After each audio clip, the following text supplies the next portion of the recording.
Cara, eu vou dar a minha opinião aqui, talvez a galera não curta muito não. Mas vamos lá. Cara, eu acho que mesmo com esse empate hoje, eu acho que já deu, tá? Eu acho que já deu. Porque o resultado em si não é um resultado ruim. Não quero falar isso não. Falar isso não, eu vou dar moral pro Tite. Vou começar de novo, Alves. Eu acho que já deu, tá, pessoal? Mesmo com esse empate do Cruzeiro hoje contra o Mirassol, eu sinto que já deu. O time do Cruzeiro é uma completa bagunça dentro de campo. Esse comentário aqui tem um oferecimento da NUV, energia solar por assinatura, para você economizar até 25% de desconto na sua conta de energia. É muito simples, você vai baixar o aplicativo da NUV Energia Solar, faz o seu cadastro e pronto, você já começa a economizar até 25% na sua conta de energia, sem instalação de painel solar, sem quebradeira, sem obra, simplesmente porque a NUV manda energia solar para a CEMIG e a CEMIG manda energia elétrica para sua casa. Nessa transação, você economiza até 25% com a NUV Energia Solar por assinatura. Galera, é o seguinte, eu tô muito preocupado. A verdade é que joga um banho de água fria no torcedor. Hoje, mais uma vez, o Cruzeiro foi mais do mesmo. Mais do mesmo. Qual foi a melhora? Qual foi a evolução? Qual foi a correção que nós tivemos hoje? Nenhuma.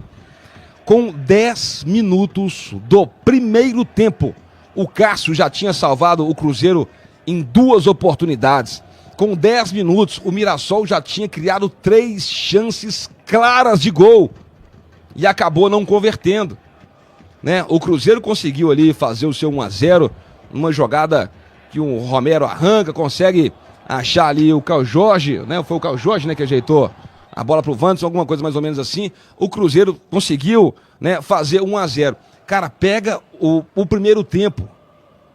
O Cruzeiro não joga, por mais que tenha feito gol, a marcação do Cruzeiro é extremamente frouxa.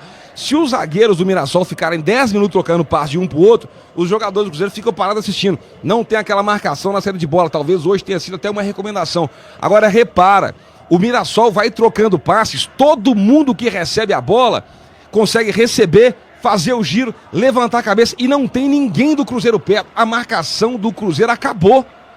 A marcação do Cruzeiro morreu. A exceção que eu posso falar aí que marca pra caramba é o Romero. Mas olha o espaço, olha a liberdade, olha como o Cruzeiro deixa o adversário à vontade para poder jogar. Em todo o jogo isso acontece. Cara, o futebol do Cruzeiro, eu venho repetindo isso, é um futebol extremamente pobre, sem ideias, sem tática, sem variação, sem mudança de planos. O Cruzeiro hoje continua sendo o time que a estratégia é o João Marcelo ficar tocando a bola pro Fabrício Bruno ou alguém dar uma bica pra frente. Hoje nós tivemos umas 2, 3 situações que o Cássio pega a bola e dá uma bica lá pro outro goleiro. E aí quando vai fazer a alteração, o Tite mata o time do Cruzeiro. Ele mata o time do Cruzeiro nas alterações. Hoje nós tivemos, por exemplo, ali o Gerson sai, o Cruzeiro sai o Gerson para entrar Matheus Henrique. Sai o Wanderson para entrar o Sinisterra. O Sinisterra também, cara, ele machucou de novo no final do jogo aí. Eu não sei se é vantagem pro Cruzeiro continuar com o Sinisterra não, tá? A gente sabe que o cara quando tá lesionado, né, você não pode fazer do jogador, mas assim que voltar, dá um rumo. Não sei, porque não dá para contar com o atleta, né? Não dá para poder contar. O William, quando ele não joga, joga o Fagner. O William tá mal, o Fagner tá mal. Quando o Fagner joga, parece que é o William que tá jogando. Quando o William joga, parece que é o Fagner. Os dois muito mal. Então, eu de verdade, eu não sei o que fazer. Um futebol pobre do Cruzeiro, um time desorganizado, um time sem motivação. A gente falou aqui, cara, tava 2-2, né? Ainda tinha mais uns 4 minutos de jogo. Um lateral pro Cruzeiro, o William foi caminhando, cobrou lateral. Isso mostra muito, fala muito sobre vontade. O Cruzeiro continua sendo a equipe que no segundo tempo morre fisicamente, morre o futebol e vira uma completa bagunça. Gente, o Campeonato Brasileiro, ele é um campeonato de regularidade e o Cruzeiro está cumprindo fielmente. O Cruzeiro tem sido regular até aqui, joga mal todos os jogos. O Cruzeiro tem uma ótima regularidade, joga mal em todos os jogos. Derrota, empate. 9 pontos disputados, apenas 1 ponto conquistado. E esses pontos, gente, esses 8 pontos, não voltam não. Não tem como buscar lá na frente não. Perdeu. Agora, na minha opinião, tá? Aí eu vou falar sobre o Tite. Eu acho que chegou a hora de pensar algo novo, tá? Eu acho que chegou a hora de mudar. E um detalhe que eu falei aqui com a bola rolando. O Cruzeiro jogou no lixo ano passado, o início da sua temporada, quando tomou a decisão de manter o Diniz para iniciar a temporada, né? Aí teve 3, 4 jogos que foi mandado embora. O Tite chegou e ele só fez piorar o que o Cruzeiro tinha do ano passado. O Cruzeiro tinha uma defesa segura, não tem mais. O Cruzeiro tinha uma transição rápida, não tem mais. O Cruzeiro tinha marcação, pressão, não tem mais. O Cruzeiro era um time valente, hoje não é mais. O Cruzeiro tinha poder de reação, hoje não tem mais. Né? Então, assim, todas essas... O Cruzeiro era um time que a gente até ficava surpreso, tipo assim, como é que esses caras estão aguentando correr? Porque todo jogo, eles se matam uns 90 minutos. A gente fala assim, vai matar o Lucas Silva, vai matar o Romero. Hoje, time morto fisicamente. Sabe? Então, assim, eu não estou vendo melhora, eu não estou vendo evolução. Então, eu acho que pro Cruzeiro seria melhor pensar algo diferente, com o Tite seguindo o caminho dele e sendo feliz para lá. E uma outra coisa que tá ficando muito estranho, é essa relação do Tite com o filho dele. Porque tem horas que parece que quem é o treinador de fato é o Tite. É o Matheus, né, que é o filho do Tite. Uma coisa que acontece muito hoje em dia nos treinamentos é a comissão técnica, os auxiliares comandam sim boa parte nos treinos, sob orientação do treinador. Aí quando chega naquela parte tática e tal, não sei o que lá, o técnico assume. Isso é uma coisa comum, tá, gente? Comum. Por exemplo, na época do Mano Menezes, eu cansei de ver o Sidney Lobo, que era auxiliar, comandar praticamente o treino inteiro e o Mano vinha no final. Isso é normal. Mas no jogo, o técnico é o técnico. E hoje, nós tivemos ali algumas impressões que parecia que quem era o técnico era o Matheus. Nas duas paradas técnicas, quem conversa, quem dá o esporro, quem é o Matheus e não é o Tite. Sabe? Então tá uma coisa estranha essa relação do Matheus ali com não sei se ele é auxiliar ou se ele é o técnico, e isso deixa os jogadores confusos, né? Deixa sem comando. Então, pra mim, hoje, né? Tô falando muito, mas é porque eu tô chateado. Pra mim, hoje, eu trocaria o treinador. Sabe? Eu pensaria algo diferente pro Cruzeiro não jogar a temporada no lixo. Porque, gente, vou falar pra vocês de verdade, tá?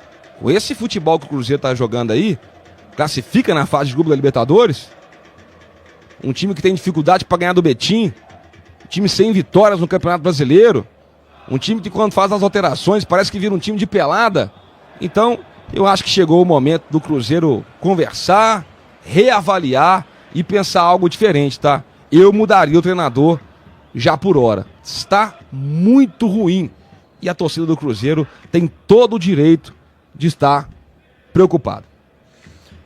É isso, eu assino embaixo de tudo que você falou, ô Diogo. Se o Cruzeiro tivesse feito o dever de casa contra o Coritiba e não tivesse sido goleado pelo Botafogo de uma maneira acachapante, esse resultado de hoje, contra um time que não perde há um ano, seria um resultado bom. Mas pelo contexto, pelo desempenho e por tudo que 2026 apresentou até agora, passa muito longe de ser bom. A verdade é que o Cruzeiro hoje ele foi um verdadeiro amontoado, com pequenos lapsos de lucidez em alguns momentos. Nos 10 minutos depois do gol, em um ou outro lance do segundo tempo, mas assim, lapsos, nada mais do que isso. E o problema é que assim, essa tem sido a tônica de 2026 até o momento. O Cruzeiro só não perdeu hoje por conta do Cássio e por obra do destino, pra ser bem sincero. O Mirassol poderia ter ido para o intervalo vencendo por 2, 3 gols de diferença. Defensivamente, o Cruzeiro é um desastre completo. E assim, não é culpa só de um jogador ou outro. Porque você pega o Fagner e o William, falham constantemente. Fabrício Bruno e João Marcelo estão falhando constantemente. Quando era o Jonathan Jesus, também não vinha bem. Não é culpa só de um ou outro jogador. É o sistema defensivo que é uma zona completa, que é uma bagunça. Não é um problema individual, é um problema coletivo e um problema tático. E isso passa muito além de só jogadores, de só esses caras que entram em campo. Vem lá de trás, vem dos treinamentos, vem das instruções, vem de tudo que foge um pouco das quatro linhas. O Cruzeiro hoje, ele espera o Mirassol tentando dar menos espaço. E no fim das contas, o Mirassol brinca com o Cruzeiro no campo ofensivo. O Mirassol chegava da maneira como queria e a hora que queria. Mais uma vez, só não venceu hoje porque o Cássio fez uma partida espetacular e por ordem do destino, por obra do destino. E ofensivamente me assusta muito, eu cheguei a comentar isso durante o jogo, a falta do senso de urgência. O Cruzeiro perdia o jogo e mesmo assim não conseguia pressionar o portador da bola, não conseguia pressionar a saída de bola do Mirassol. É uma criação pobre, uma criação lenta, sem objetividade, sem criatividade, que parece que vai ficando pior a cada mudança que é feita nesse time. Enfim, sendo muito sincero, eu acho que o que resume é que o futuro do Cruzeiro, da maneira como está, ele é bem sombrio. Até porque, né, a gente a cada dia vai vendo o time, ao invés de evoluir, e a gente falava isso, olha, teve uma melhora, sinalizou contra o América, isso tem que perpetuar. A gente tem que ter o próximo jogo com o time evoluindo um pouco mais, atingindo uma performance diferente. Antes, no nosso pré-jogo, a gente falava assim, olha, tem que ganhar o jogo aqui. E o Cruzeiro se colocou nessa condição quando ele chega depois de tomar uma virada pro Coritiba, tomar uma goleada pro Botafogo, começar na lanterna com menos 5 de saldo, agora ele tem menos 6. Então, assim, é um time que, aliás, empatou o jogo, né? Acabou ficando na mesma. É um time com 1 ponto apenas, num recorte muito pequeno, assim, dentro do que o Cruzeiro pretende na temporada, do que venderam como possibilidade para o Cruzeiro, do que nós acreditamos. Então, de fato, fica muito difícil. É um time que evoluiu. Então, pensando nesse cenário, eu também acho muito difícil essa continuidade. E acho que não tem que ter essa continuidade, porque o time não está conseguindo conquistar aquilo que precisa. E isso é muito sério. E quando a gente pensa na entrega, e eu falava muito isso antes também, por que sempre vai ficar essa sombra do ex-treinador ou do outro que possa vir? É porque não tem entrega de resultado. E hoje, se você não tem entrega de resultado e ainda não tem entrega de performance, porque quando você tem um time jogando muito e o resultado não vem, já é um problema, mas você considera a performance. Agora, quando você tem um time que não tem resultado, o Cruzeiro conseguiu tomar 3 viradas. O Cruzeiro sai na frente, a gente fica assim, bom, eu não sei se eu posso comemorar ou se o Cruzeiro vai tomar uma virada daqui a pouco. Foi assim contra o Atlético, foi assim contra o Coritiba, foi assim contra o Mirassol, né? E depois agora conseguiu, como disse bem o Guilherme, por obra do destino ali, achou o pênalti, o Caio Jorge evitando o que seria aí mais uma derrota de virada. Fica um empate, mas o Cruzeiro tomou mais uma virada. Então, assim, é um time que não tem progressão e isso é muito problemático, é complicado. É isso. Eu também acho que já ficou insustentável. E, enfim, cara, além do resultado, e aí o que me deixa mais encucado, assim, vamos dizer, é que, cara, o resultado não é bom, tá? Nossa, o Mirassol lá fora, beleza, irmão, mas a gente não ganhou os 2 primeiros jogos. Então a gente precisava, independente de ser Mirassol lá fora, se fosse Real Madrid no Bernabéu, a gente precisava de ganhar, porque, enfim, o contexto não tá legal. O contexto necessitava de uma vitória. A gente tem que ficar olhando pra, não, mas é um time difícil, né, gente? Vamos nos contentar com o empate, a gente não precisa do empate. O empate não serve pro Cruzeiro. O Cruzeiro perdeu pontos importantíssimos e pontos que não vão voltar, a gente não consegue recuperar esses pontos. E aí o pior disso é que, beleza, você tem um resultado adverso, um resultado, enfim, um empate depois de 3 jogos, só que você não tem uma vontade do time de fato ganhar, do time falar, gente, esse empate não serve pra nós. E aí quando o time empata, o time para, ele acaba a produção. Cássio fazendo cera pra repor, o William caminhando pra bater lateral. Exato. E aí, enfim, o time morre e aí parece que isso é algo que vem de cima, isso é algo que vem do treinador, que fala, não, segura. Não sei se vem do treinador, mas assim, pros jogadores terem essa postura é muito esquisito. Porque o Cruzeiro precisa da vitória, gente, o Cruzeiro tá em último colocado. E aí consegue esse empate com o Mirassol. Com esse empate, pelo menos pelo menos por enquanto, saiu da zona, né? Porque o Corinthians só joga amanhã. Pois saiu da lanterna, quer dizer, na verdade. Então assim, cara, me espanta realmente a atitude dos jogadores. E, assim, a gente tem muito o que culpar o Tite? Tem, a gente tem que culpar muito o Tite, até porque o Marcelo Beckler disse uma coisa nessa semana que é muito inteligente. O que o Cruzeiro acerta, vem muito das características do time do Jardim, que é aquela transição rápida, quando o Cruzeiro vai pro ataque de uma maneira rápida, consegue fazer o gol dessa maneira, quando o Cruzeiro abusa um pouco dos jogadores ali nas laterais e de uma transição com o Caio Jorge, isso vem do Jardim. Agora o que o Cruzeiro peca, o que o Cruzeiro erra, que é buscar essa posse de bola, não partir tanto para cima dos marcadores e fazer essa pressão alta, são características do Tite. Os erros do Cruzeiro são muito das características que o Tite trouxe para esse time, para esse elenco. E aí, cara, tem muitos erros do Tite, mas também a gente tem muitas atuações baixas e muitas atuações péssimas. Tipo o Fabrício Bruno, Fabrício tipo o Matheus Bruno Pereira. jogou muito bem contra o América. Apenas todos os outros jogos do ano do Fabrício Bruno foram horríveis, gente. O João Marcelo hoje foi melhor que o Fabrício Bruno. Inclusive, pra mim, eu já falei isso, pra mim, no clássico contra o América, o João Marcelo também tinha sido melhor que o Fabrício Bruno.